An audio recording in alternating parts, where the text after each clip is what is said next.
자, 오늘은 목사의 직분 혹은 목사의 본질적 사명 직분에 대해서 함께 살펴보겠습니다. 오늘 스승의 주일을 맞이하여서 목사의 직분에 관해서 좀 살피는 시간을 좀 가지려고 합니다.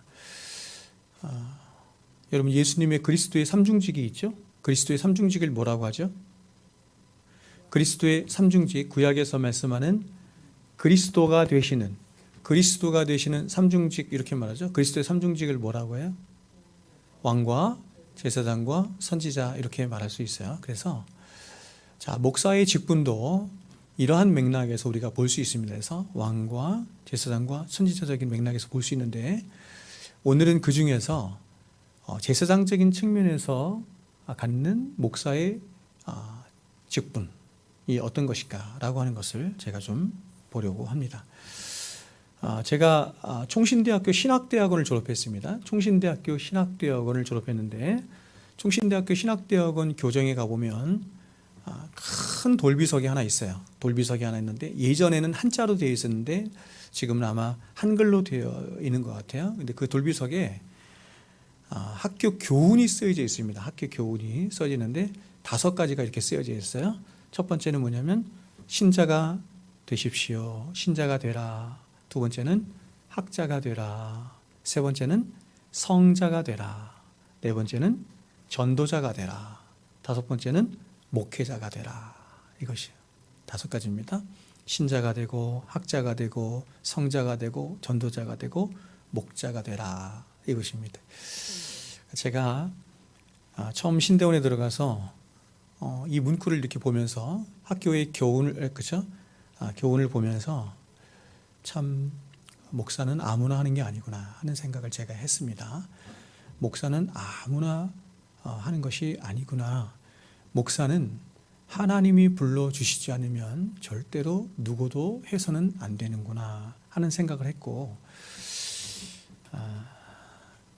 모르겠습니다. 신자가 되라, 또 전도자가 되라, 목회자가 되라, 여기까지는 좀 걸리지 않았는데, 학자가 되라, 여기에 좀 많이 걸리고, 무엇보다도 성자가 되라, 이런 말씀에, 이런 교훈에 참 많이 걸렸어요. 그래서 이런 목회자가 될 수 있을까 하는 생각을 참 많이 하면서 저 자신을 많이 돌아보았던 적이 있습니다.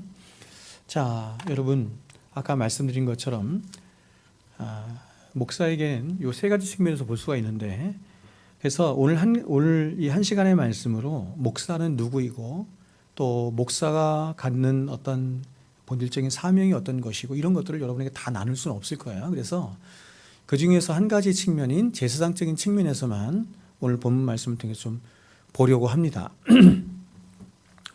자, 오늘 우리가 읽은 이 레위기 24장의 말씀은 하나님이 모세에게 과연 제사장이라고 하는 자가 과연 하나님의 집이죠. 하나님의 집인 성막에서 어떻게 하나님을 만나고 하나님을 섬겨야 하는지를 대해서 기록한 말씀이에요. 이 당시 이스라엘 백성들이 하나님을 만나고 하나님을 섬기던 이 성막은 참 독특하게 생겼습니다. 집이에요. 하나님의 집. 그러니까 성막은 다른 게 아니라 집입니다. 그냥 하나님의 집, 하나님이 거하시는, 하나님이 당신의 백성들을 만나두시는 집인데 굉장히 독특하게 생겼어요. 일반 백성들의 집과는, 우리가 생각하는 집과는 아주 다르게 생겼습니다.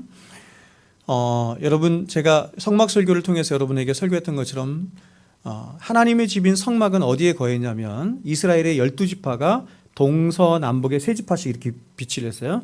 동쪽의 3지파, 북쪽의 3지파, 서쪽의 3지파, 남쪽의 3지파 이렇게 했고, 그 딱 한가운데 하나님의 집인 성막이 위치를 했죠. 그런데 하나님의 집인 성막이 어떤 모양으로 되어 있죠? 텐트예요. 텐트 모양으로 되어 있습니다. 그래서 겉에서 이렇게 보면은 지붕이 4겹으로 됐거든요. 앙장과 양털과 염소털과 마지막이 이제 해달의 가죽이라고 하거든요. 그래서 해달의 가죽으로 딱 덮었어요. 딱 덮었는데 뒤에 이렇게 바깥에서 딱 보면 뭐하고 똑같이 생겼냐면 자신들이 거하는 텐트하고 똑같이 생겼어요. 그러니까 이스라엘 백성들도 어디에 거했어요? 텐트에 거했어요. 근데 하나님의 집도 어떻게 생겼어요? 텐트처럼 생겼어요. 누구 말하는 거예요? 누구 말하는 거예요? 예수님. 그래서 예수님이 겉으로 보기에는 우리 사람하고 똑같아. 겉의 모습은 우리 사람하고 다를 게 하나도 없어요. 근데 여러분이 성막 설교를 통해서 아시다시피 성막 안에 들어가면 어떻습니까? 희영찬란하죠. 다 금이에요. 다 금으로 흰색, 자색, 홍색 실 이런 실로 다 꼬아 만든 막 천사들이 막 다 그렇죠? 날아다니고 여러분 이 성막이 무엇을 예표하는 거냐면 에덴 동산 아시겠죠? 에덴 동산과 똑같이 생겼어요. 그리고 더 궁극적으로는 어디와 똑같이 생겼어요? 새하늘과 새 땅, 천국과 똑같이 생겼어요. 그리고 더 궁극적으로는 뭘 예표하는 거다? 예수 그리스도를 예표하는 거예요. 예수 그리스도. 이 성막은 아주 독특하게 생겼는데 어떻게 생겼냐면 창문이 없습니다. 자, 지금 우리 교회도 창문이 이렇게 있는데 창문이 없습니다. 창문이 없고 오직 해달의 가죽으로 덮어쓴 텐트 모양을 하고 있는 것이 하나님이 거하시는 성전의 모습이에요. 자, 우리가 이제 왕정 시대로 다시 가면 이번에는 성막을 짓지 않고 뭘 짓죠? 성전을 짓죠? 근데 성전도 똑같아요. 창문이 없어요. 그러면 여러분 왕정 시대는 제가 말씀드렸죠? 왕정 시대에는 왜 하나님이 성막을 짓는 것이 아니라 성전을 지으라고 했을까요? 예? 그렇죠. 잘 기억하셨네. 사람하고 똑같습니다. 사람들이 거하는 집이 광야 시대에는 텐트에 거했기 때문에 하나님도 텐트에 거하시는 것이고 왕정 시대에는 사람들이 거하는 집이 벽돌로 지은 집이었기 때문에 하나님이 거하시는 집도 벽돌로 지은 성전이 되는 거야. 그러나 여러분 그 문양이나 식양이나 이런 건 거의 같다 이렇게 볼 수가 있습니다. 이 성막의 크기는 63제곱미터 정도 됩니다. 63제곱미터 정도로 대략 19평 정도 되고 그 모양은 직사각형으로 되어 있어요. 그러니까 좀 크게 말하면 더 이렇게 확장해서 말하면 성막은 세 부분으로 되어 있어요. 성소, 지성소, 그리고 뜰 이렇게 되어 있는데 지금 제가 말씀드리는 것은 요 건물로만 된 성소 이렇게 성막을 말하는 것이죠. 이 성막은 그래서 두 부분으로 되어 있는데 약 42제곱미터 크기의 직사각형 모양으로 된 성소와 그리고 정확하게 성소의 반이에요. 크기가 반 21제곱미터의 정사각 모양으로 된 지성소로 이루어져 있습니다. 이 지성소가 천국을 상징하는 거예요. 그래서 정사각형. 자, 우리가 이제 요한계시로 가면 새 예루살렘이 나오는데 새 예루살렘의 모양이 정확하게 정육면체의 모습이에요. 이 두 사방에는 이 성소와 지성소 사이에는 뭐가 드리워져 있죠?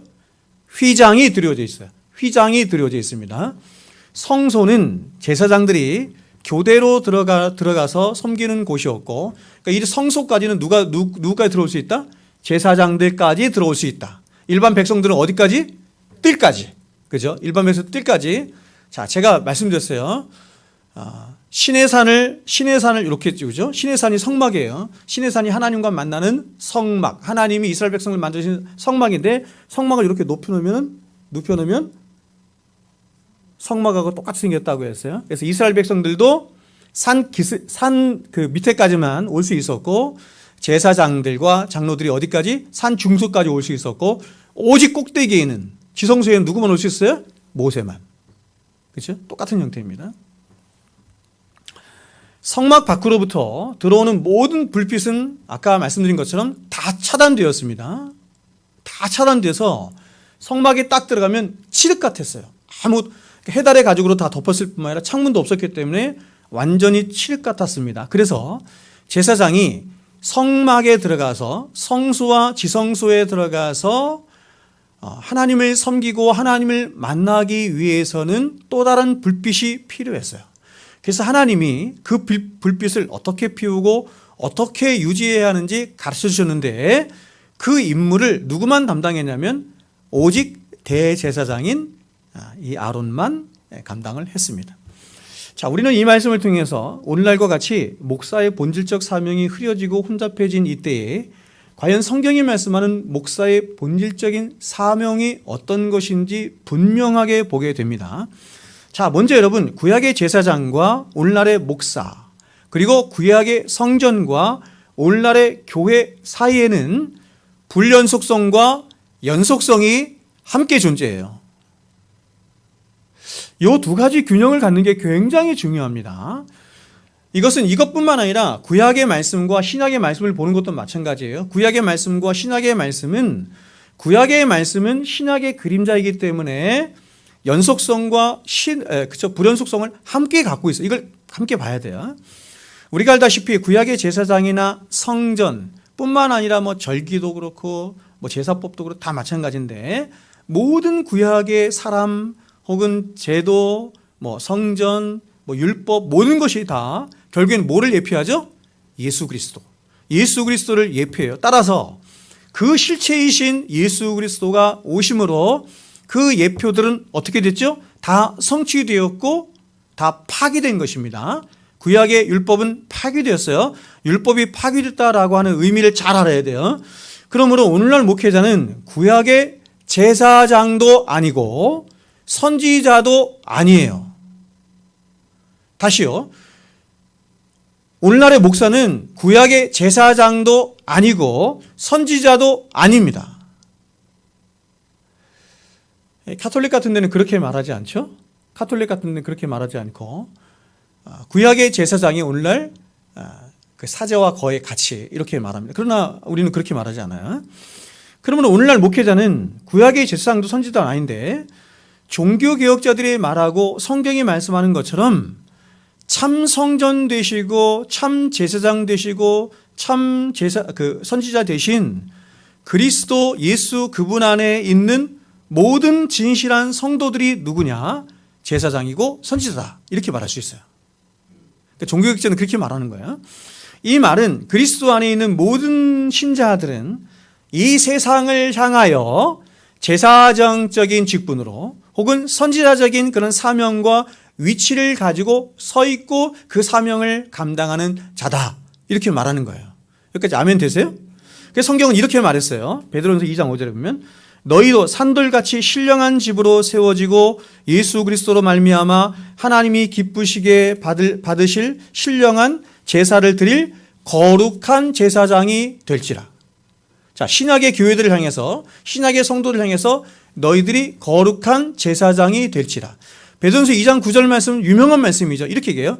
너희는 택하신 족속이요 왕 같은 제사장들이요 거룩한 나라요 그의 소유된 백성이다. 이렇게 말하죠. 자, 그러나 여러분, 그럼에도 불구하고 하나님은 보세요. 교회의 영적인 번영과 질서와 그리고 하나님 나라의 실현을 위해서 보다 큰 의무와 책임을 가진 자를 교회 안에 불러 세우셨는데, 그가 누구냐면 신약의 말씀을 보니까 목사다. 이렇게 말을 하는 것이에요. 우리가 베드로전서 4장을 보면 베드로 사도는 교회 안에 있는 은사들에 대해서 말하면서 은사를 맡은 사람들을 모두 청지기처럼 봉사해야 한다. 이렇게 말해요. 자, 청지기 정신, 스튜어드십 이렇게 말하죠. 청지기라고 하는 것은 그가 주인이 아니에요. 주인이 아니라 하나님이 맡겨주신 그 책무와 의무를 따라서 섬기는 거죠. 주인을 위하여 섬기는 자를 청지기예요. 그러니까 여러분, 우리 모두는 다 청지기입니다. 청지기로서 하나님의 교회를 섬기도록, 하나님의 교회를 세우도록 부르심을 받은 자들 청지기. 근데 사도는 이어서 그러한 청지기들이 교회를 세우도록 하기 위해서 하나님이 은사라고 하는 것을 나누어 주셨는데, 잘 보세요. 은사라고 하는 것을 나눠 주셨는데 그 은사를 크게 둘로 나누고 있어요. 그러니까 여러분, 이런 말씀들을 여러분이 그냥 이렇게 쓱 지나가면 모르는 거예요. 그래서 제가 밝혀주는 것입니다. 베드로는 4장 11절에 이렇게 말해요. 만일 누가 말하려면 하나님의 말씀을 하는 것 같이 하고, 보세요. 누가 봉사하려면 하나님이 공급하시는 힘으로 하는 것 같이 하라. 이유는 뭐냐면 범사에 예수 그리스도로 말미암아 하나님이 영광을 받으시게 함이니 그에게 영광과 권능이 세세 무궁토록 있을지어다. 자, 지금 베드로는 잘 보세요. 교회 안에 있는 은사들을 청지기라고 하는 직분을 주어서 청지기 안에 있는 여러 은사들을 주셨어요. 근데 그 은사들을 두 가지로 나누는 거예요. 두 가지로 나누는데 무엇과 무엇으로 나누고 있냐면 뭐냐면 말하는 것과 봉사하는 것으로 나누고 있어요. 제가 다시 한번 읽어드려요. 만일 누가 말하려면 하나님의 말씀을 하는 것 같이 하죠. 두 번째, 누가 이번에는 봉사하려면 하나님이 공급하시는 힘으로 하는 것 같이 해요.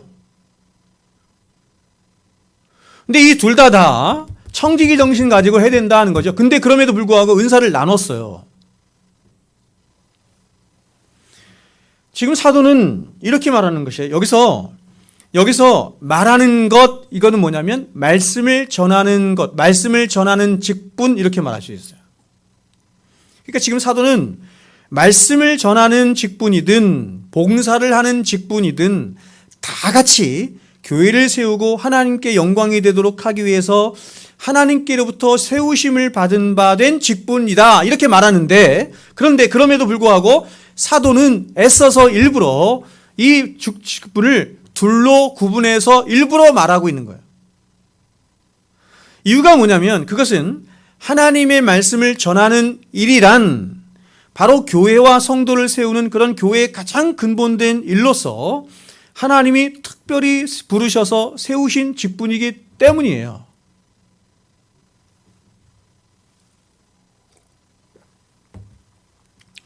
이것과 연관해서 사도 바울이 에베소서에서 교회의 여러 직분들을 말할 때에도 바울 역시 특별히 말씀을 가르치는 자, 말씀을 선포하는 직분들만을 따로 구분해서 말을 해요.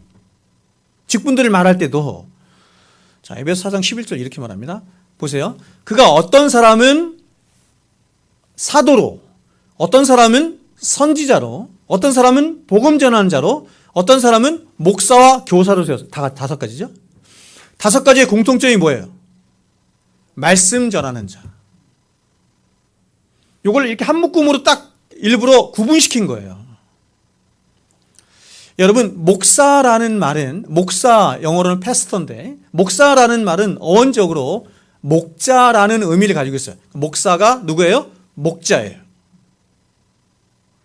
그러니까 목사는 성도들의 영혼을 인도하는 영혼의 인도자요, 보호자요, 관리자로서의 책임을 갖는 것인데, 그런데 그 목사는 그 모든 직무들을 무엇을 가지고 감당하냐면 말씀을 가지고 감당해요.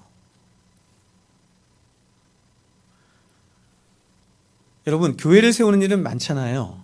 그리고 목사가 요즘은 그 존 파이퍼 목사님이 쓴 책 중에 이런 책이 있어요. 형제들이여, 우리는 전문 기업인이 아닙니까? 전문 경영인이 아닌가? 전문 무슨 일이 아닙니다. 이게 있어요. 이분이 여기서 뭘 말하고 싶은 거냐면 오늘날 목사들이 슈퍼맨이 된다, 이런 얘기하는 거야. 그러니까 목사가 교회에 관한 모든 일들을 다 하는 거지. 결론은 뭐냐면 목사는 그런 일들을 하도록 부르심을 입은 자가 아니라 오직 말씀만을 가지고 말씀으로 교회를 세우고 말씀으로 성도들의 영혼을 살피며 그들을 인도하도록 부르심을 입은 자다, 이렇게 말하는. 아멘이시죠? 그러니까 저희 교회 같이 적은 교회일수록 사실 더 힘든데, 그래서 여러분, 목사가 말씀을 연구하고 말씀을 가르치고 말씀을 전하는 일 이외에 다른 일을 하는 것은 별로 바람직하지 않은 거예요. 동의가 되세요? 네. 그래서 하나님이 목자를 세우신 이유를 예레미야에서 이렇게 말씀하셔. 들어보세요. 예레미야 3장 15절에 내가 또 내 마음에 합한 목자들을 너에게 주어요. 그러니까 영원한 목자는 누구냐면 하나님이신데, 예수 그리스도이신데, 그분이 자신의 마음에 합한 목자들을 자신의 백성들에게 보내서 자신의 백성들을 가르치고 인도하도록 한다, 이렇게 말하는 거죠. 그런데 어떻게 하냐면 그들이 지식과 명철로 너희를 양육하리라. 하나님이 당신의 백성들을 위해 보내신 목자인 목사는 오직 하나님의 말씀으로 당신의 백성들을 가르치고 인도하여 양육하도록 하나님으로부터 어떻게 했다? 부르심을 입었다. 하나님이 당신의 목자를, 당신이 원래 목자예요. 진짜 목자는 예수 그리스도밖에 없어요. 근데 자신을 대신해서 자신의 백성들을 가르치고 양육할 목자들을 세우시고 그들을 당신의 백성에게 보내시는데, 그들에게 뭘 주어서 보냈냐면 지식과 명철, 하나님 말씀을 주어서 보낸다. 따라서 이 목사라는 직분은 어떤 개인적인 간증이나 자격이나 신분이나 열정이나 능력을 가지고 스스로 그것을 감당할 수 있는 직분도 아니고 또 스스로 하겠다고 해서도 안 되는 직분이고 오직 주님으로부터 유일한 목자 대신 주님으로부터 부르심을 받아 또 그 보내심을 받은 자가 하나님이 주신 말씀으로만 그 일을 감당하는 자가 목사 이렇게 말합니다. 그래서 우리 주님도 이렇게 말했어요. 아버지께서 나를 보내신 것 같이 나도 너희를 보낸다. 여러분 보세요. 아버지께서 나를 보내셨죠. 성부 하나님께서 성자 하나님을 자신의 백성들에게로 보내셨죠. 근데 어떻게 보내셨어요? 우리가 그 영광을 보니 은혜와 진리가 충만하더라. 여러분 예수님 안에 하나님의 영광이 가득 찼는데 그 영광의 핵심이 두 가지였어요. 하나는 뭐예요? 은혜, 하나는 진리. 예수님이 이 땅에 뭐가 되셔 오셨다? 진리가 되어 오셨다. 진리는 하나님 말씀, 하나님 자신이죠. 하나님이 당신의 말씀을 예수 그리스도에게 주셔서 그 말씀을 가지고 이 땅에 와서 당신의 백성들에게 그 말씀으로 가르치고 인도하고 생명을 주도록 하셨다. 그런 것처럼 예수님도 우리의 목자 되신 예수님도 당신의 백성들에게 목사를 보내시는데 어떻게 보내시냐면 진리의 말씀을 그에게 주어서 보내신다.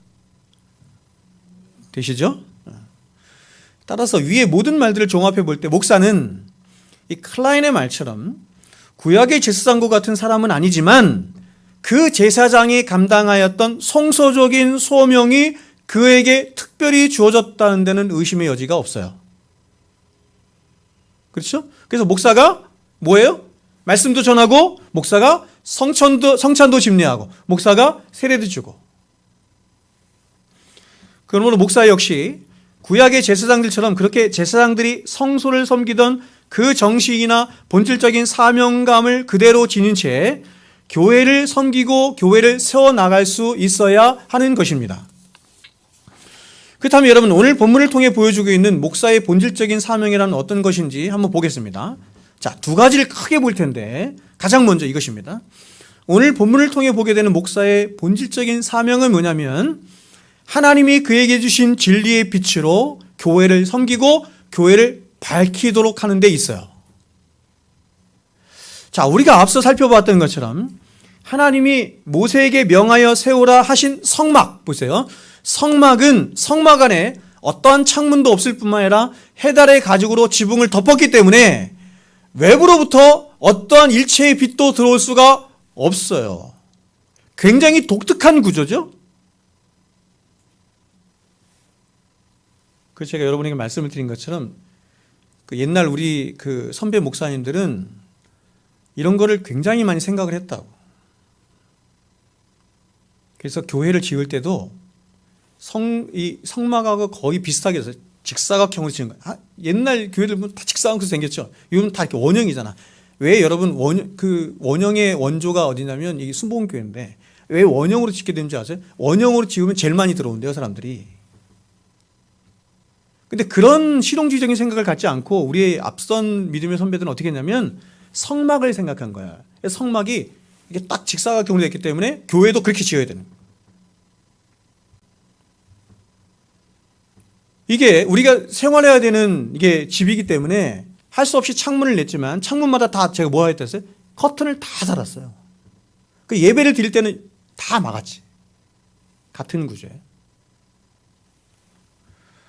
참 여러분 저는 이것뿐만 아니라 굉장히 많은데 이러한 정신이 우리에게 필요하다 이렇게 생각이 들어요.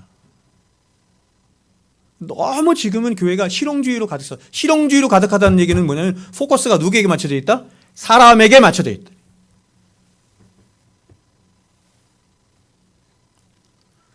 따라서 제사장들이 성막에서 하나님을 만나고 하나님을 섬기기 위해서는 제사장의 일을 감당하기 위해서는 뭐가 필요하냐면 하나님이 명하여 세우신 또 다른 불이 필요한 거예요. 또 다른 불이 필요했고 이 빛이 없으면 헤매이는 거지 칠흑 같거든요.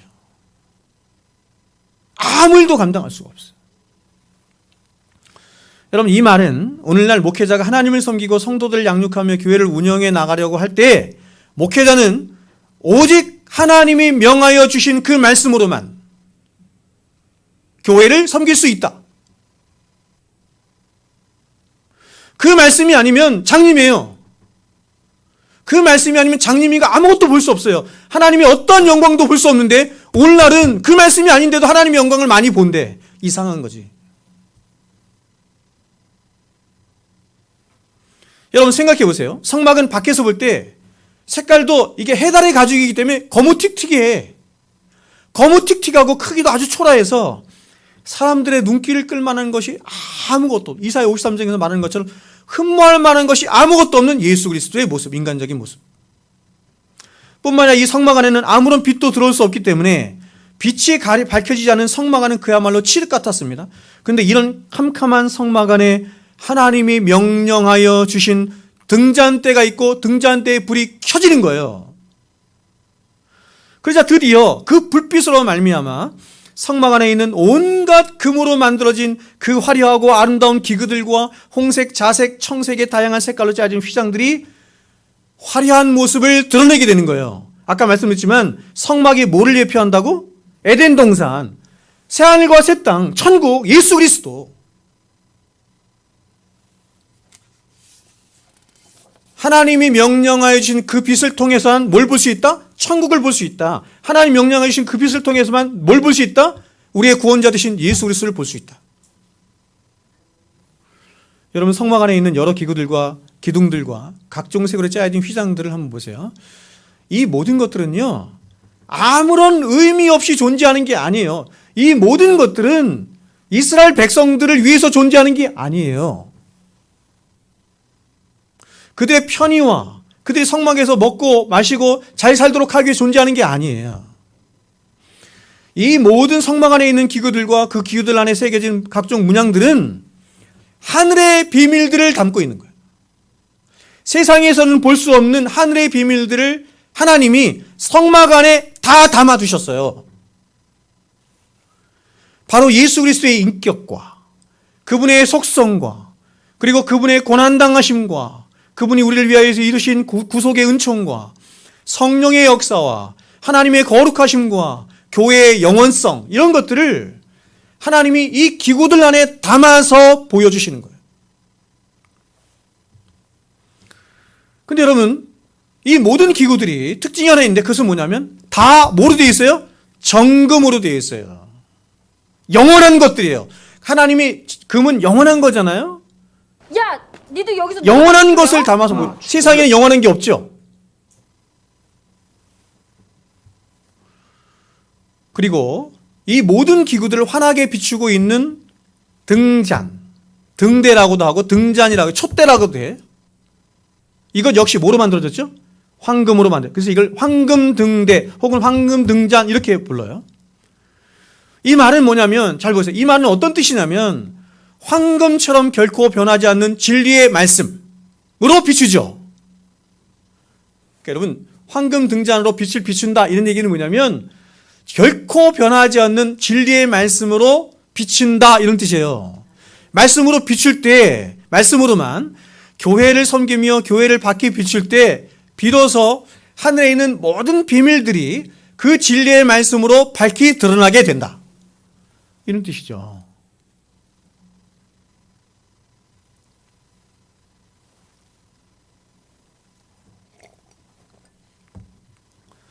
그러므로 성소 안에 찬란한 등불의 빛이 비칠 때 캄캄한 성소 안에 있던 온갖 성소의 기술과 내부의 장식들이 그 화려함과 아름다움과 신비들을 드러냈던 것처럼 같은 맥락으로 목회자에 의해서 선포되는 진리의 말씀들. 그래서 여러분 이거를 잘 보세요.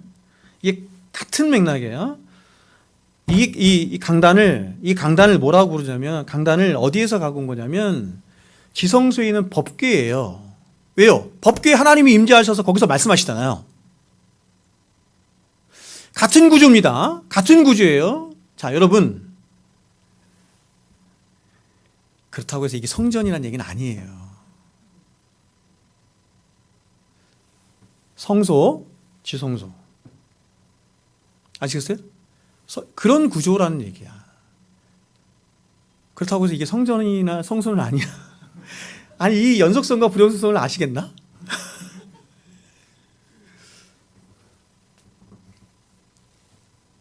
그래서 여러분,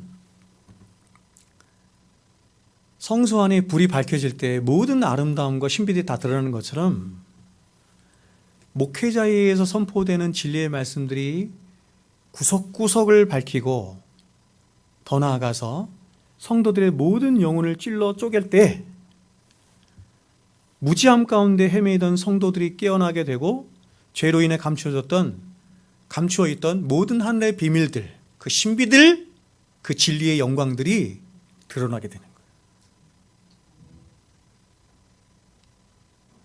여러분, 빛된 이 진리의 말씀이 없으면 아무것도 알 수 없어. 그렇지 않아요? 아니 여러분이 어디 가서 천국에 대한 말씀을 들어, 어디 가서 예수 그리스도에 관한 말씀을 들어, 어디 가서 성부, 성자, 성령이 하나님을 알 수 있어요? 진리의 빛으로만.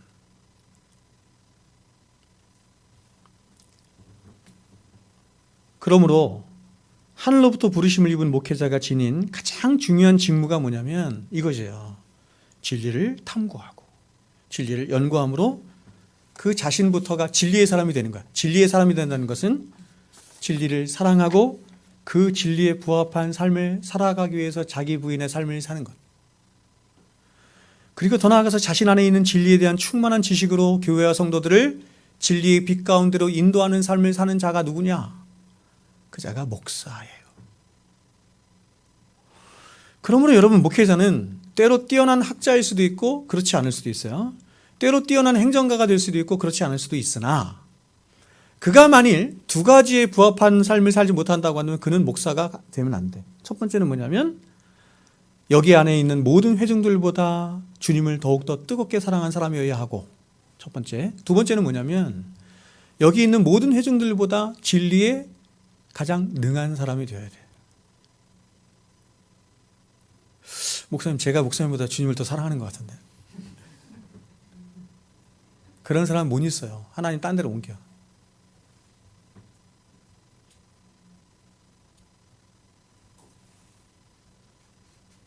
제가 요한복음 10장에서 선한 목자에 대해서 그때 설교할 때 말씀을 드린 것처럼 목사는요, 가장 기본이 뭐냐면 일반 성도들과는 좀 차원이 다른 강렬한 만남 가운데 주님을 만난 사람이어야 돼요.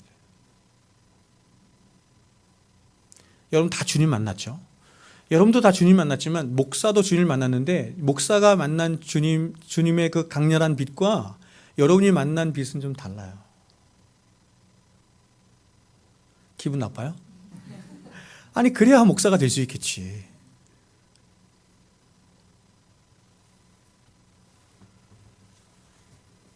목회자란 그래서 다른 사람들처럼 이게 이제 부르심이 두 가지가 있거든요. 하나는 특별 부르심과 하나는 일반 부르심인데 특별 부르심이 목회자의 부르심이에요. 그럼 목사는요, 이 특별 부르심을 가진 목사는 진리를 전하는 일 이외에 다른 일을 하면서 내가 살 수 있다. 그 사람은 목사 아니야. 나는 진리를 전하는 일, 진리를 연구하고 진리를 전하고 진리를 가르치는 일 이외에 다른 일을 하면서도 얼마든지 영혼의 안식을 누리며 살 수 있다. 그런 사람이 있다고 한다면 그 사람은 당장 그만둬야 돼. 그 사람은 오직 그 일만을 위해서 부르심을 받은 자. 오직 등불 켜는 일. 등불 켜는 자로 성전 안에 메인바된 자가 목사. 그래서 목사의 대부분의 인생을 어디 있어야 되냐면 교회 안에 대부분 있어야 돼. 목사가 너무 막 세상 일에 바빠. 일도 해야 되고, 정치도 해야 되고, 사람들도 만나야 되고, 너무너무 바빠, 막 바빠. 교회는 가끔 와. 설교할 때만 와. 목사하면 안 돼. 목사의 대부분 많은 시간이 거의 어디에 있어야 되냐면 교회 안에 있어야 돼.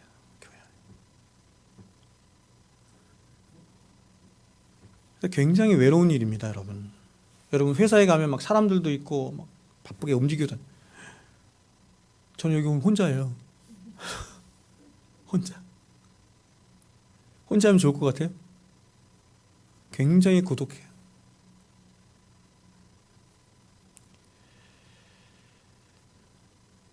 근데 여러분 오늘날 교회들의 형편을 한번 보세요. 오늘날 교회들은 이 진리의 빛으로 하지 않는 것 같아요. 이 진리의 빛으로 하지 않고 성막의 지붕을 거둔 거예요. 성막의 지붕을 거두고 또 성막에 창을 냈네? 창까지 냈어. 누구의 편의를 따라? 자신들의 편의를 따라.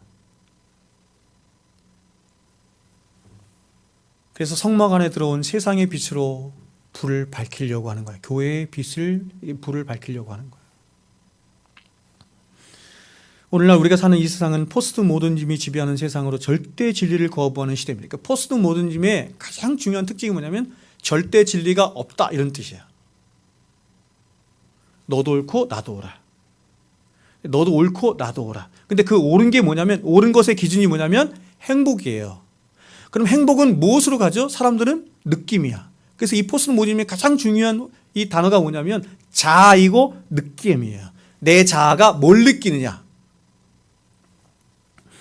그래서 이렇게 포스트 모더니즘이 지배하는 극히 개인주의적이고 자기중심적인 사조로 인해서 사람들은 더 이상 무엇이 옳고 그른지에 대한 문제보다 무엇이 좋고 싫은가에 대한 문제와 어떻게 하면 내가 행복할 수 있는가 하는 문제가 자신의 인생과 신앙의 최대 이슈가 되었어요.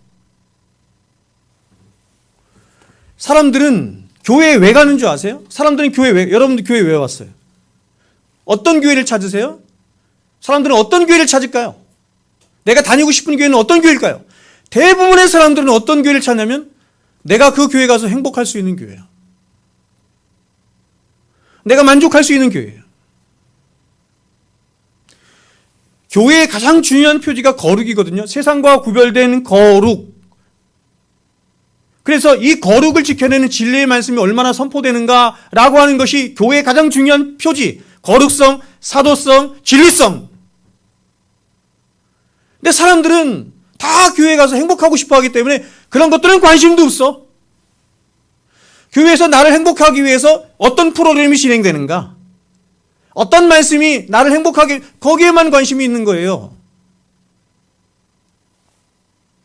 그래서 이런 사조가 교회 안에 꽉 들어와서 교회는 하나님 앞에 책임감 있는 존재로서 해결해야 할 죄의 문제를 사회에 대한 부적응의 문제나 환경의 결핍의 문제 그리고 심리학적인 상처 등의 문제로 변주시킨 거예요. 여러분 오늘날 이 포스트 모더니즘이 지배하는 이 교회에 더 이상 죄 이렇게 말하지 않고 죄를 다 뭐로 변주시키냐면 상처라는 말이 들어온 거야. 상처.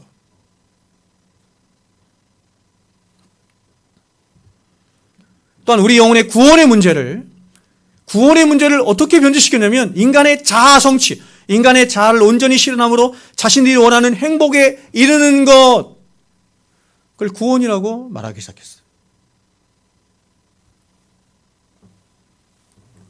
오늘날 기독교는 성경을 버림으로 진리를 버림으로 진리를 외면한 채 성경을 외면한 채 자신들에 미쳐있는 자아에 미쳐있는 인간을 만족시켜주고 인간을 행복해 해주기 위한 천박한 도구로 기독교가 전락했어. 교회가 전락했어. 응? 여러분들이 원한다면 얼마든지 우리는 많은 상품들을 만들어서 여러분들이 원하는 상품을 만들어서 팔 수 있습니다. 이게 교회가 됐어. 교회는 오직 하나. 예수 그리스도의 십자가의 복음만 전해야 되는 것인데 여러분들이 원하는 상품이 어떤 것입니까? 그것을 말씀해 주십시오. 마케팅이죠? 마케팅하는 거예요?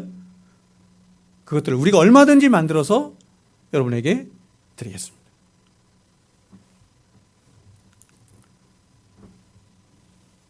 그래서 여러분 제가 여러분에게 말씀드렸지만 수원에 가면 이런 교회도 있어요.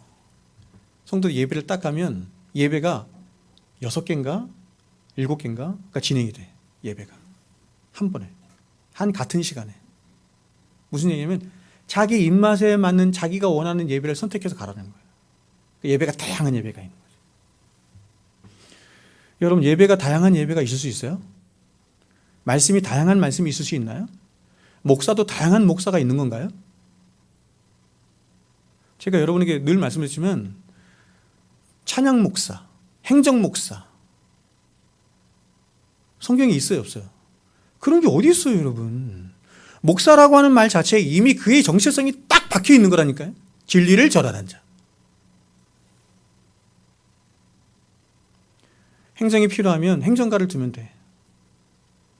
목사의 최고의 사명은 말씀을 전하는 거예요. 그렇다면 여러분 어떻게 해서 교회 안에 있는 그리스도인들조차도 이렇게 포스트 모더니즘적 사고에 물들어서 거짓 복음에 취하게 된 것일까요? 그것은 교회에 진리의 빛을 비추어야 할 목사가 자신이 먼저 오히려 이러한 세상 정신에 물들고 세속주의와 실용주의에 물들어서 진리의 빛이 아닌 세상의 빛으로 성도들을 인도하고 교회를 세우려 했기 때문이에요. 제가 성경구시에도 얘기했지만 데이비드 A. 시몬즈 같은 사람이 쓴 책이 상한 감정의 치유 이런 책이 아니에요. 우리나라의 상한 감정의 치유에 대한 이런 심리학적인 치유법이 교회 안에 얼마나 많이 들어왔습니까? 이게 가당키나 하냐고 이게.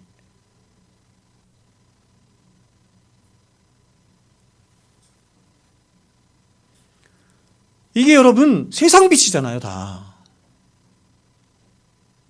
교회는 오직 말씀의 빛으로만 사람들을 치유하고 고치고 새롭게 하고 회복시키고 가르치고 인도해야 되지. 그죠? 근데 자꾸 세상 빛이 들어오는 거예요. 물질주의, 세속주의, 번영주의, 세상 정신, 신비주의, 마케팅, 심리학. 더 얘기할까요? 이런 것들이 다 지금 안 들어와 있는 교회가 어디 있어?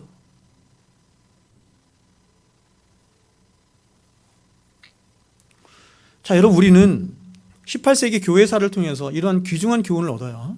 우리가 알다시피 기독교는 16세기 종교개혁이 일어난 후에 그 종교개혁의 사상과 전통 위에 기독교의 황금시대를 열어요. 그 황금시대를 우리는 뭐라고 부르냐면 개혁파 정통시대 이렇게 불러. 종교개혁이 일어나고 종교개혁의 그 기치 아래 황금시대, 교회의 황금시대가 오는데 그게 개혁파 정통시대 이렇게 말해요. 대략 100년 정도 가요. 이 정통주의 시대가 16세기, 17세기에 걸쳐서 100년이 조금 넘는 대략 100년에서 140년, 30년 정도 이렇게 화려하게 꽃을 피워요. 교회에서 2000년 동안에 가장 교회 중기가 언제냐 이렇게 하면 초대교회와 이때다 이렇게 보면 돼. 또 18세기에 가면 조금 있긴 났는데 이때보다 덜해요. 근데 이러한 정통이 점차 시간이 지나면서 뭐가 되냐면 메마른 교조주의가 돼. 교조주의가 되고 썩은 정통이 되면서 그 복음의 생명력을 잃어버려요.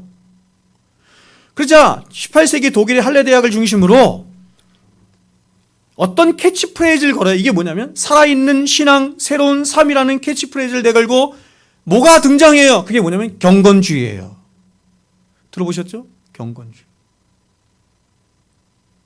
그러니까 여러분 이 경건주의 태동 자체는 여러분 어때요? 그 동기나 목적 자체는 굉장히 좋은 거죠. 정통이 잘못되어 있으니까, 썩은 정통이 되어 있으니까. 자, 여러분 정통이 있어요. 잘 보세요. 정통이 있어. 그럼 이 정통이 썩었어. 정통이 교조주의로 바뀌었어. 썩은 정통이 됐어. 그러면은 여러분 어떻게 해야 돼요? 어떻게 해야 되냐면 이 정통으로 다시 돌아가도록 회복해야 되는 거야. 근데 경건주의는 그런 것이 아니라 새로운 대안을 내놓는 거예요. 그래서 이 경건주의 운동은 19세기와 20세기 초까지 각종 부흥운동과 무디 전도운동 같은 여러 선교단체들을 통해서 전 세계에 급속도로 퍼져나갔어요. 여러분 이 경건주의는 그 출발이 냉랭하고 메마른 교권주의와 교리주의에 반발하여 생긴 겁니다. 여러분 저희 교회처럼 개혁주의하고 저희 교회처럼 말씀 중심으로 하는 교회가 빠지기 쉬운 게 뭐냐면 교권주의, 교조주의야. 초대교회 7교회 중에서 이런 거에 빠진 교회가 있어요. 에베소 교회. 에베소 교회는 사도 바울이 세웠고 디모데가 그 뒤를 이었고 그 다음 3대 목사가 사도 요한이었어. 엄청 정통이네. 근데 시간이 흐르면서 교권주의, 교조주의가 된 거야. 그래서 주님이 뭐라고 하면 네가 처음 사랑을 잃어버렸다 이렇게 얘기하는 거야. 조심해야 돼요. 그래서 여러분 이들은 보세요. 경건주의는 말하기를 이런 교권주의와 교리주의에 빠져 있는 정통의 그 교회들을 보면서 야 이제 좀 신학이니 교리니 이런 것은 좀 그만 이야기하자. 이런 거 그만 이야기하고 좀 삶에 대해 이야기하고 인격적인 회복과 사회적인 변화에 대해서 좀 이야기하자 이렇게 말한 거예요.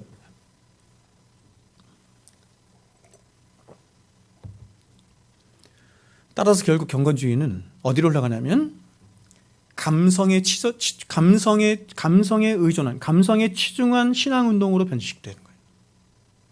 감성에 의존한 신앙운동으로 결국 진리에 기반한 신앙으로 가지 않고 개인주의적이고 주관적인과 또 탈신학적인 신앙의 오류에 점점 빠져들게 되고, 더 나아가서 나중에는 신비주의까지 가게 돼요. 여러분, 신비주의가 왜 신비주의가 되냐면 말씀이 없으면 신비주의가 되는 거예요. 왜냐하면 사람들은 말씀이 없으면 뭘 의존하게 돼? 자신의 감정, 자신의 경험.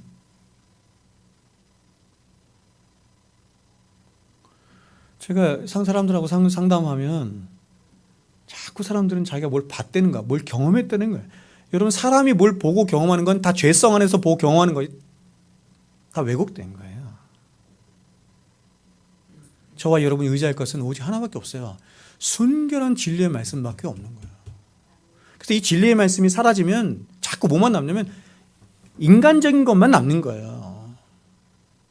그게 신비주의로 변질될 수도 있는 거지. 혹은 마케팅 교회로 변질되기도 하고, 심리학이 지배하는 교회가 되기도 하고. 그래서 이러한 경건주의 토양 위에 18세기 계몽주의의 바람과 함께 자유주의가 전 유럽의 독버섯처럼 득세하게 된 거예요. 또한 이 경건주의에 대한 반동으로 뭐가 일어나냐면 합리주의라는 게 일어나는 거예요. 합리주의. 이성을 중시하는 합리주의. 그럼 여러분, 이렇게 작은 교리를 이야기하고 작은 신학을 이야기하면, 또한 인간의 이성을 앞세운 합리주의가 득세하고 자유주의가 득세하게 되면 기독교는 결국 어떻게 되겠어요? 기독교 어떻게 되겠어요? 결국 이렇게 된 거예요. 성경을 찢어내고 성경을 부인하는 일들이 생겨나게 되어서 결국 강단의 황폐화를 초래하게 되는 것이에요. 여러분, 강단의 황폐화라고 하는 것은 진리가 사라진 강단이다, 이렇게 말하는 거예요. 그래서 이렇게 초토화된 강단에 이제 남은 것은 이것만 남는 거예요. 하나님은 우리를 이 세상에서 가장 행복하게 살게 하시려고 예수 그리스도를 우리에게 좋은 교사요, 리더요. 기독교 장로 같은 데서는 책에서 그렇게 말해요. 예수님을 파이오니아, 선구자로 주셨다. 여러분, 예수님이 선구자세요?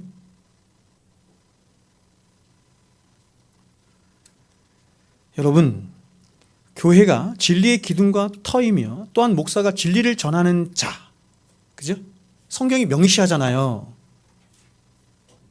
그렇듯이 교회와 목사가 진리의 말씀인 하나님의 말씀을 버리고 세상 지식을 쫓고 세상의 합리성을 쫓고 사람을 위하려 할 때 교회는 그 생명력을 잃어버리는 거예요. 그러므로 여러분, 목사는 많은 책들의 사람이기 이전에 한 책의 사람이 되어야 하는 것입니다. 요한 웨슬레가 이런 말이에요. 나는 한 책의 사람이 되고 싶다. 한 책의 사람이 되고 싶다라고 말할 때 그 사람은 이미 1만 권의 책을 독파했다고 해요. 약간 조금 거짓말 같은데,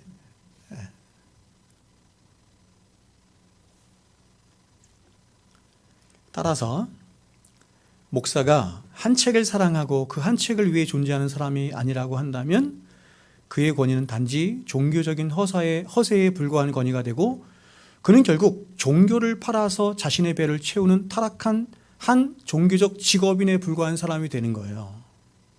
종교를 팔아서, 보세요. 종교를 팔아서 자신의 배우를 채우는 사람을 요한복음 10장에서는 뭐라고 불렀어요? 요한복음 10장에서는 뭐라고 불렀어요? 참목자와 견주면서 뭐라고 불렀어요? 싹군이라고 불렀어. 싹군.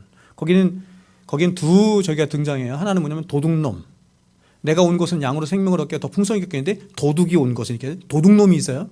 근데 그 도둑놈이 아닌 싹군 목자가 있어요. 싹군 목자는 어떤 목자냐면, 싹군이라는 것은 뭐냐면 싹을 받고 일을 해주는 사람. 아세요? 내가 이 땅에 살고 배 채우고, 그렇죠? 하기 위해서 여러분에게 싹을 받고 일하는 사람. 그것이 목적이 된다면 그 사람은 이미 목사가 아닌 거예요. 제가 여러분 살도록 여러분이 교회에서 저에게 뭘 주죠? 사례비를 주죠. 월급이라고 안 하잖아. 월급이라고 하는 게 아니에요. 사례비를 주는. 왜냐하면 저희의 인생의 목적이 여기에 있지 않기 때문이에요. 제가 목회를 하는 목적이, 말씀을 전하는 목적이 여기에 있지 않기 때문이에요. 그런 것 같아요.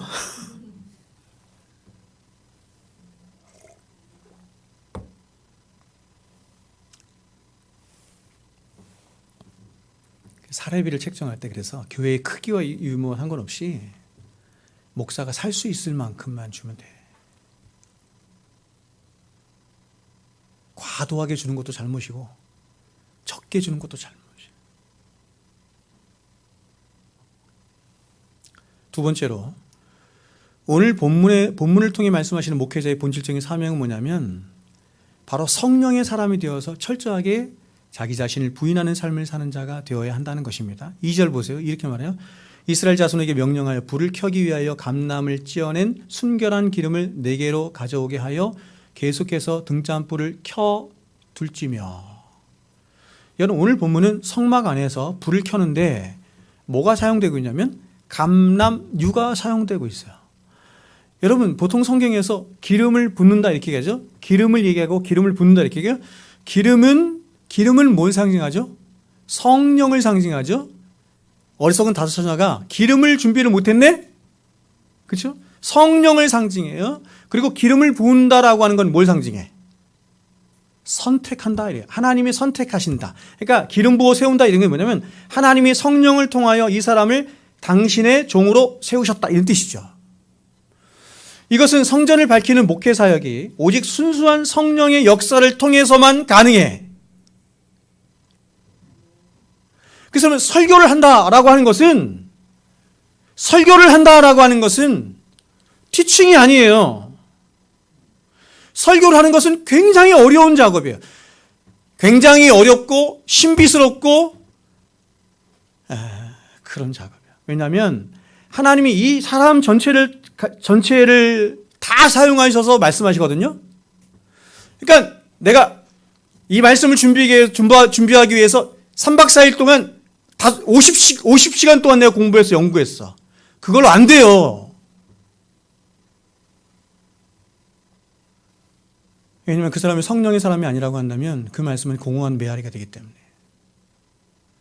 사람들을 감동시키고 사람들에게 은혜를 주고 사람들에게 역사를 일으키는 분 누구예요? 성령. 근데 성령이 뭘 갖고 한다고? 진리를 가지고 한다고.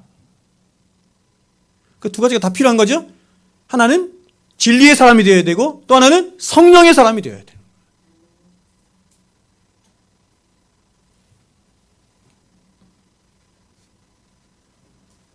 성령의 사람이 되지 않고 여러분, 제가 여러분에게 여러 번 말씀드리지만 생각해 보세요. 제가 여러분에게 주님을 사랑하지 않은 채로 여러분 앞에 서서 성령은 주님을 사랑하게 하니까 말씀을 전한다고 하면 생각해 보세요. 끔찍한 거죠.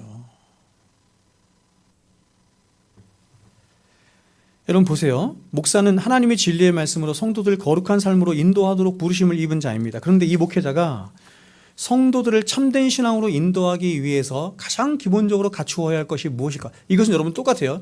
여러분이 신앙생활을 하는 데 있어서 신앙생활이라는 결국엔 하나님과 내가 관계하는 거 아니에요. 관계에서 그 하나님의 절대 진리의 말씀을 듣고 그 말씀을 따라 순종하며 살아가는 것을 신앙생활이라고 하죠. 맞죠? 그러면 그러한 신앙생활의 가장 기본이 뭘까요? 터가 뭘까요? 토양이 뭘까요? 어느 토양 안에서 여러분이 신앙이 자랄까요? 어느 토양 안에서 여러분의 신앙이 싹이 트고 자라고 열매를 맺고 할까요? 그 신앙의 토양을 이렇게 불러. 경건. 아시겠어요? 제가 로마서 설교하면서 경건에 대해서 말했는데 불경건이 히라보로 아세베리안이에요. 이게 무슨 뜻이냐면 하나님을 예비하지 않는다 이런 뜻이에요. 하나님을 예비하지 않는다. 하나님을 사랑하지 않는다 이런 뜻이에요. 경건은 뭐냐면 하나님을 예비한다. 하나님을 사랑한다. 하나님을 두려워한다. 이런 뜻이죠. 경건의 토양 위에서 하나님과의 바른 관계가 설 수 있는 것이에요. 경건의 토양 위에서만 하나님과의 관계에 더 풍성함을 가질 수 있는 것이에요. 그럼 경건이란 무엇인가? 아까 제가 말씀드렸죠. 경건이란 존 나일이 이렇게 정의했어요. 경건이란 하나님을 향한 사랑하는 마음과 하나님을 향한 두려워하는 마음이 함께 만나 이루어지는 곳이다. 완벽해요. 저는 이 정의가 너무 좋아. 하나님을 사랑하는 마음과 하나님을 향해 두려워하는 마음이 함께 만나 이루어지는 곳이 토양이 경건이에요. 그 토양 위에서 하나님을 향해서 성도가 갖고 있는 마음을 뭐라 그래요? 마음의 상태를 경외하는 마음이다 이렇게 말하는 거예요. 보통 성도들이 경외하는 마음 이렇게 하면 경외하는 마음, 하나님을 두려워하는 마음 이렇게 생각하기 그렇지 않고 하나님을 사랑하는 마음과 하나님을 두려워하는 마음이 함께 있는 것이 경외하는 마음이에요. 그래서 하나님이 에스겔서나 예레미야에서 하나님이 새 언약을 맺어요. 새 언약을 맺어요. 근데 그 새 언약의 핵심이 뭔지 아세요? 옛 언약의 핵심이 뭐냐면 율법을 주어서 야 너희 율법을 잘 지키면 너희 나의 백성이 되는 거야. 율법을 못 지키면 너는 지옥 백성. 이렇게 되는 거거든요. 근데 새 언약의 핵심이 뭐냐면 은혜 언약의 핵심이 뭐냐면 은혜 언약이 말하는 것처럼 내 모든 은혜로 이룰 거야. 내 열심으로 이룰 거야. 그렇죠? 그래서 하나님의 은혜로 오직 하나님의 은혜로 예수 그리스도의 십자가의 은혜로 그렇게 구원받은 성도들을 그 자들을 뭐라고 불렀냐면 성경이 뉴 크리에이션 새로운 피조물 중생으로 말미암아 새롭게 태어난 자들. 여러분 구원받은 자란 교회에 오는 자가 구원받은 자가 아니라 교회에 오는 자란 그냥 이렇게 예배드리는 자가 구원받은 자가 아니라 새로운 피조물이 된 거예요. 완전히 이 본질적으로 존재론적으로 완전히 새로워진 거예요. 존재론적으로 새로워지니 뭐가 바뀌었어? 마음이 바뀐 거예요. 마음이란 말 성경에서 말하는 마음이란 존재 자체를 말하는 거거든요. 근데 그 마음의 핵심이 뭐예요? 에스겔서에서 뭐라고 그랬어? 경외하는 마음을 주어. 여러분 그리스도인의 구원받은 그리스도인의 가장 핵심적인 게 뭐냐면 신앙의 핵심 하나님을 향한 이 마음의 핵심이 뭐냐면 경외하는 마음을 갖더라. 하나님을 두려워하고 하나님을 사랑하는 자가 되더라. 그러므로 참된 신앙의 힘은 바로 하나님을 향한 두 가지가 필요한 거죠. 참된 신앙은 첫 번째가 뭐가 필요해? 지식이 필요한 거예요. 참된 지식. 그리고 또 하나는 뭐냐면 성령 안에서 역사하시는 경건. 이것이 두 가지 결합돼서 참된 신앙이 되는 거예요.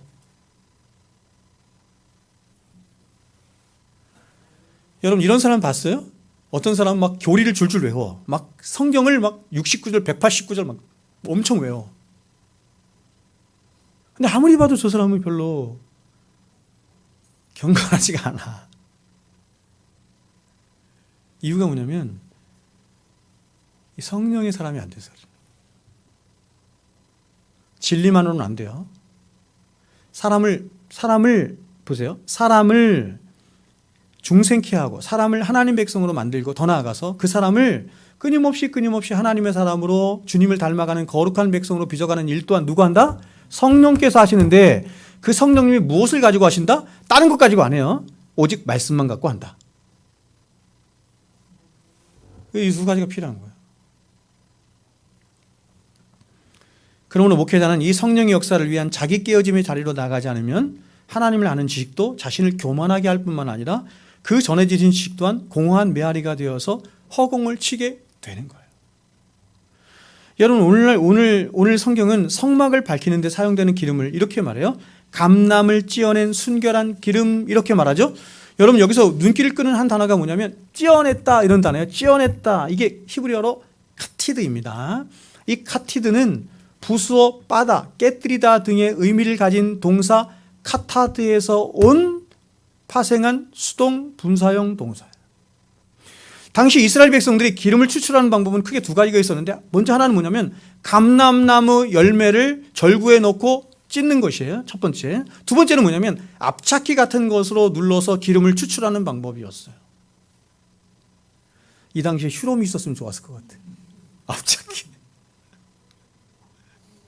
근데 여러분 이렇게 기름을 추출하는 과정에서 제대로 열매를 찢지 않거나 혹은 압착을 제대로 하지 않으면 불순물이 함께 섞여서 성막을 밝히는 순결한 기름이 될 수가 없는 거예요. 왜냐하면 이렇게 불순물이 첨가되어 있는 기름은 그 불순물로 인해서 등잔불의 불도 밝지도 않을 뿐만 아니라 냄새도 나고 끓음도 났기 때문이죠. 그러면 성막에 쓰이는 그런 순결한 기름을 짜내기 위해서는 그만큼 감람나무 열매를 짜내는 과정, 빻고 짜내고 누르고 하는 이 모든 과정, 인고의 과정이 절대적으로 필요했던 것입니다.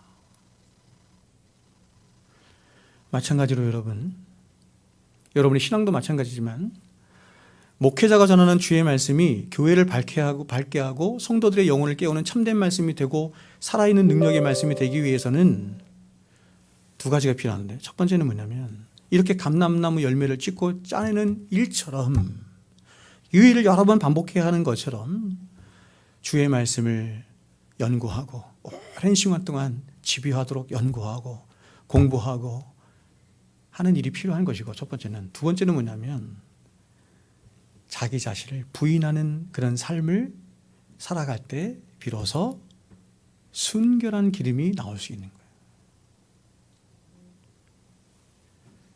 제 목회자 자신의 끊임없는 자기 부인의 삶이 결국 그가 전하는 지식을 참된 지식이요 체득된 지식이 되게 해서 그 말씀의 성령과 능력과 확신이 전해지게 되는 거예요. 그렇죠?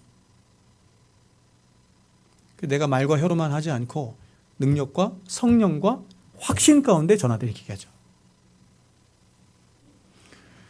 그래서 목회자가 말씀을 전하기 전에 그 말씀에 자신이 먼저 은혜를 받지 않으면 그 사람은 그 말씀을 전하면 안 돼. 자신이 먼저 은혜를 받아야 돼. 그래야 성령과 능력과 확신 가운데 전할 수 있지.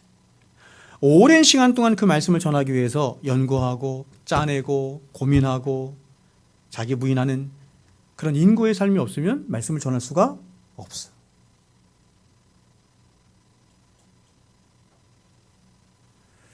여러분, 보세요. 제가 일주일에도 여러 번 설교해요. 주일 설교, 수요 설교, 그리고 외부에서도 설교 여러 번 하잖아요. 간단하지 않아요. 그래서 제가 설교를 할 때마다 갈 때마다 꼭 하나님 앞에 기도를 해요. 그러니까 그 말씀을 준비하는 과정도 굉장히 인고가 어렵지만 설교하라고 할 때 꼭 기도해요. 성령의 능력으로 하게 해주십시오. 제가 이 말씀을 오랜 시간 동안 준비하고 했지만 절대로 이것에 의지해서 하지 않게 해주세요. 성령에 의지해서 하게 해주세요. 그래서 어느 청교도는 이렇게 말한 겁니다. 인간의 만에서 나온 말은 성공하면 듣는 사람의 귀에까지 이르지만 마음에서 우러나온 말은 그 사람의 마음에까지 닿아든다. 성령의 역사로 말미암아서 그 마음이 변화되어지고 그 마음 안에 성령의 역사가 일어나는 그 마음을 가지고 전해야 된다. 그러면 목회자는 평소 성경을 대할 때 학자나 목회자로서가 아니라 한 사람의 잃어버린 바 된 어린 양의 심정으로 성경을 대하고 주님 앞에 서야 하는 거예요. 그러니까 목회자가 빠지기 쉬운 굉장히 오류 중에 하나가 뭐냐면 성경을 읽고 대할 때 성도처럼 안 대하려는 거야, 자꾸. 이게 항상 이렇게 말씀을 전하는 자니까 거기에 이렇게 압박감이 있으니까 말씀을 읽을 때도 어떻게 읽냐면 이 말씀을 그쵸 이렇게 이 말씀의 의미가 뭘까? 이렇게 학자적으로 자꾸 대하는 거야. 그러면 안 된다는 거예요. 순수하게 잃어버린 바 된 한 사람의 어린 양의 심정을 가지고 하나님 앞에 납작 엎드려서 겸손한 마음으로 애통하는 마음으로 하나님 말씀 앞에 서야 된다. 그래서 루터도 한 사람의 신학자가 되는 것에 대해서 오히려 이렇게 말했습니다. 한 사람의 진정한 신학자가 되는 것은 깨닫고 책 읽고 사색함으로써가 아니라, 이것도 오해하면 안 되는데 이거 굉장히 중요한 거거든요. 아니라 오히려 살고 죽고 정죄받음으로 되는 것이다. 둘 다 필요해요. 둘 다 필요해요. 그럼 여러분, 자기 깨어짐이란 과연 어떤 것입니까? 이 자기 깨어짐은 신자 안에 있는 자기 사랑이 파기되는 것을 말하는 것입니다. 따라서 이 자기 깨어짐은 두 가지로 크게 나타나는데, 신자 안에서 나타나는데, 먼저 하나는 뭐냐면 죄를 즐거워하고 죄를 사랑하는 모든 죄에 대한 마음들을 죽이는 것으로 나타나고, 또 다른 하나는 뭐냐면 자기 사랑에 기반을 둔 바로 자기 의에 대해서 부인하는 것으로 나타나는 거예요. 그래서 여러분, 위대한 교부 어거스틴은 인간의 모든 죄의 뿌리를 뭐라고 불렀냐면 자기 사랑으로부터 나온다, 이렇게 말한 거예요. 인간에서 나오는 모든 음란함, 토색함, 탐욕, 불평, 사람, 무절제함의 모든 죄들이 결국 어디서부터 출발하는 거냐면 자기 사랑에서부터 출발했다, 이렇게 말합니다. 그리고 이러한 자기 사랑이 가장 적극적으로 나타나는 것이 바로 자기의인데, 이 자기의는 교만과 자기 중심성이라고 하는 죄로 크게 드러나게 되는 것입니다. 그러므로 여러분, 목회자든 성도든 이렇게 자신 안에 있는 자기 사랑의 죄와 자기 중심성이 만드는 자기의와 분투하여 싸우는 자기 부인의 삶이 있지 않고는 그 사람 안에 어떤 성령의 역사도 기대할 수 없을 뿐만 아니라 단 한 걸음의 신앙의 진보도 가질 수가 없는 것이에요. 그래서 예수님이 말씀하신 거죠. 나를 따라오고 싶니? 주님을 따라가는 게 여러분 신앙 아니에요. 주님을 따라가고 주님을 닮아가는 게 신앙 아니에요? 나를 따라오거든 자기를 부인하고 날마다 네 십자가를 지고 나를 쫓을 것이니라. 자기 부인함 없이, 십자가를 지임 없이 주님을 따라가고 주님을 닮아가는 신앙의 진보는 있을 수 없다. 여러분, 저와 여러분이 옳다고 여기며 배우고 따라가는 이 개혁주의 신학과 개혁주의 신앙이 단지 오늘날 유행하는 복음주의의 결점들을 지적하는 용도 이상으로 아무런 능력도 발휘되고 있지 못하다고 한다면 우리가 하는 이 신학과 신앙 또한 16세기에 우리 믿음의 선배들이 범했던 것처럼 썩은 정통에 불과하다고 저는 믿어요. 그러면 우리는 위대한 종교개혁자들로부터 개혁 신학의 내용뿐만 아니라 그들의 신학함의 방식과 정신 또한 함께 물려받을 수 있어야 하는 것이죠. 따라서 과연 여러분이 저로부터 배우는 말씀들이 바른 진리의 말씀이라고 믿고 그렇게 확신한다고 한다면 그 진리를 절대로 듣기만 하여 여러분 자신을 속이는 자가 되어서는 안 되고, 이제 그 진리가 정말 우리로 데려가고 싶어하는 그 자리, 구체적인 삶의 현장으로, 삶의 자리로 나아가서 그 진리를 이제는 귀로만 듣는 것이 아니라 눈으로 보고 삶으로 체득하는 성도들로 되어야 하는 것입니다. 그러기 위해서는 끊임없는 자기 부인의 삶이 있지 않고는 절대로 불가능한 것이에요. 그렇다면 여러분, 과연 여러분의 삶의 현장에서 이러한 자기 부인의 삶을 가능하도록 하는 가장 기초적이고 가장 본질적인 성도의 표지, 혹은 하나님이 이런 삶을 살아가도록 하나님이 성도에게 주신 은혜의 수단이 무엇일까요? 그게 바로 기도입니다. 기도. 왜냐하면 한 인간의 하나님을 향한 경외심의 가장 탁월한 표지가 바로 이 간절한 기도에서 나오기 때문이에요. 여러분, 지식이 사람을 교만하게 한다는 경고는 하나님을 아는 지식조차도 해당이 됩니다. 그대로. 따라서 우리는 하나님을 아는 지식조차도 거룩한 은혜의 물결에 잠겨야 은혜의 물결에 잠겨야 하는 절대적인 필요성을 우리는 갖게 되는 것입니다. 여러분, 저와 여러분을 그리스도께로 인도하는 그 파릇파릇한 경건의 싹은 결코 기도하지 않는 성도의 그 마음 안에서는 자랄 수가 없어요. 그러니까 여러분이 아무리 하나님의 말씀을 들었어도 그 말씀을 가지고 기도의 자리에 나가서 하나님과 분투하지 않는 이상 그 말씀이 내려오지 않는다 이런 뜻이에요. 그래서 여러분, 우리 앞선 목사님들은 이런 게 있었어요. 그러니까 제가 굉장히 중요하다고 생각하는데, 뭐냐면 성도들 예배를 드리고 말씀을 들은 다음에 반드시 기도하는 시간을 갖도록 해야 하는 것이고, 두 번째는 뭐냐면 예배가 끝나고 나서 목사가 따로 시간을 내서 혹은 바로 이어서 목양실로 가든지 따로 가서 그런 말씀을 들은 성도들을 위해서 기도해야 하는 것이죠. 여러분, 한 가지 또 팁을 제가 드리겠습니다. 뭐냐면, 여러분, 우리는 이제 수시로 이렇게 만나면서 기도할게요 이런 얘기. 어떤 사람이 어떤 어려움을 만나거나 어려운 일을 만났을 때 자신을 위해서 기도해 주십시오 이렇게 얘기하잖아요. 그러면 우리가 너무 쉽게 얘기하죠. 기도하겠습니다. 해요, 안 해요? 안 하죠. 거의 안 해. 모르겠어요. 기분 나쁜가? 하고 있는데 저는 안 하는 것 같아요. 그래서 제가 어느 순간부터 마음을 먹었어. 뭐냐면 누군가가 저를 위해서 기도해달라고 하면 그 즉시로 그 사람 붙잡고 기도하든지, 아니면 제 마음속으로 그 즉시로 기도해.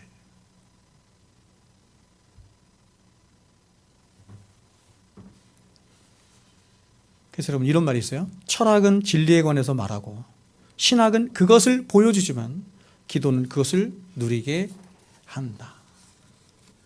여러분 이 두 가지 균형을 잘 가질 수 있길 바랍니다.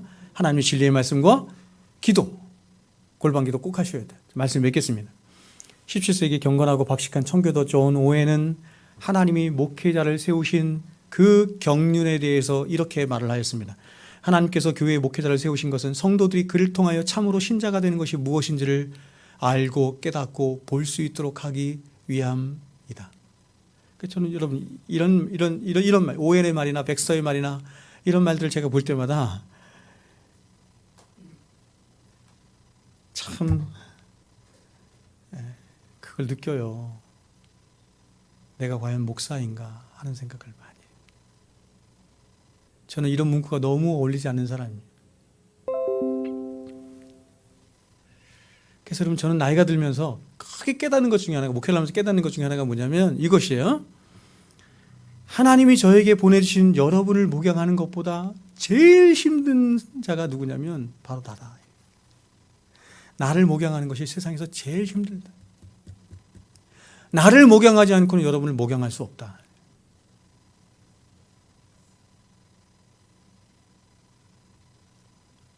제가 목회를 하면서 가장 크게 느끼는 게 이거예요. 저 자신이 가장 힘들어.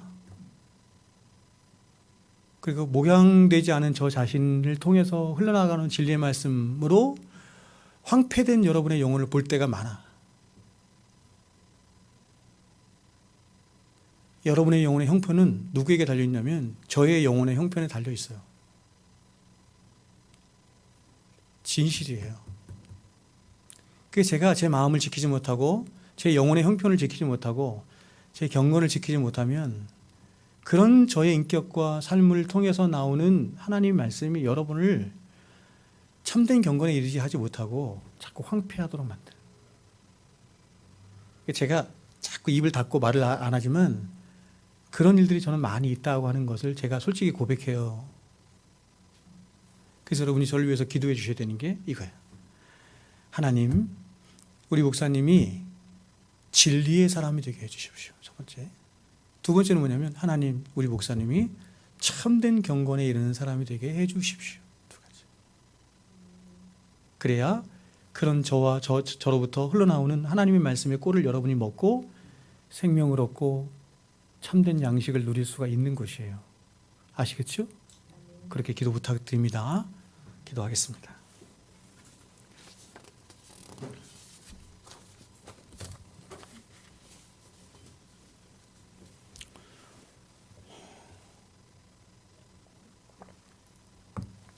이 시간에 우리 잠시 한번 기도하겠습니다. 잠시 기도하실 때 오늘 말씀을 생각하시면서 한번 기도해 주십시오. 저를 위해서 기도해 주십시오. 진리의 사람 되게 해주시고 또 성령의 사람 되게 해주십시오. 그렇게 기도해 주시고 우리 교회를 위해서 기도하실 때도 교회가 진리로 충만한 교회 되게 하여 주시고 성령의 다스림을 받는 교회가 되게 하여 주시고 기도에 힘쓰는 성도를 되게 해주십시오. 내 자신이 정말 진리에 침잠하고 기도에 침잠하는 자를 되게 해주십시오. 우리 잠시 한번 한 2, 3분 정도 같이 한번 말씀을 생각하시면서 한번 기도하겠습니다. 기도하시겠습니다. 거룩하신 아버지 하나님, 그렇습니다. 이 시간에 우리를 이곳으로 불러주시니 감사를 드립니다. 하나님을 예배하게 하시니 감사를 드립니다. 어리석고 연약하고 부족한 저희들 이곳에 와서 하나님을 예배하였습니다. 그러나 하나님 아버지, 영과 진리로 하나님을 예배하였건만 그러지 못한 우리들의 모습이 있었음을 주님 고백을 합니다. 하나님 아버지, 우리 안에 영과 진리로 예배할 수 있는 그 성령의 충만함이, 진리의 충만함이 우리 가운데 있게 하여 주십시오. 아버지 하나님, 그것을 위하여 이 부족한 자를 세우셨지만 너무나 부족하고 연약하고 어리석고 미련하여서 너무나 일천하여서 하나님 말씀을 전하기에 너무나 부족한 지식과 부족한 인격 가운데 있음을 주님 앞에 고백하지 않을 수가 없나이다. 주님 불쌍히 여기시고 주님 도와주시고 주님 함께하여 주십시오. 이 자를, 아버지 하나님, 이 부족한 자를 주님께서 부르셨으니 주여 붙잡아 주시옵소서. 진리의 사람이 되길 원합니다. 한치의 사람이 되길 원합니다. 말씀의 사람이 되길 원합니다. 더 나아가서 성령의 은혜 가운데 있는 자가 되기를 원합니다. 그래서 성령이 제 안에서 마음껏 운행함으로 성령을 통하여서 하나님의 진리의 말씀이 성도들에게 하나님 아버지 바르게 전해질 수 있도록 주님 도우시고, 그렇게 전해진 말씀을 따라서 이 교회가 바르게 세워질 수 있도록 은혜 위에 은혜를 더하여 주시옵소서. 아버지 하나님, 이 말씀을 듣고 있는 모든 성도들 한 사람 한 사람 기억하여 주시고, 성령 안에 하나 되는 우리 교회에 세워나갈 수 있도록 우리 모두가 청지가 되어서 힘써 지켜나가는 모든 성도들 다 될 수 있도록 주께서 함께 하시고 주여 인도하여 주시옵소서. 주여 함께 하시고 인도하여 주시옵소서. 교회는 예수 그리스도의 몸이라고 말씀하셨습니다. 교회의 머리 되신 분은 예수 그리스도이십니다. 머리 되신 예수 그리스도께서 이 교회의 몸을 세워나가도록, 하나님의 나라를 세워나가도록 하기 위하여 우리를 여러 은사와 직분으로 부르셨음을 감사를 드립니다. 청지기의 마음을 가지고 그 모든 은사와 직분들을 잘 감사함으로, 기쁨으로, 겸손함으로 감당할 수 있도록 주님 도와 주시옵소서. 특별히 말씀을 전하는 부족한 자를 기억하여 주시고, 진리의 사람, 말씀의 사람, 성령의 사람, 기도의 사람 되게 하여 주시옵소서. 이제는 우리 구주 예수 그리스도의 은혜와 하나님 아버지의 완극하신 사랑하심과 성령님의 교통 충만하심의 역사가 이제로부터 영원토록 우리와 항상 함께 있을지어다. 아멘.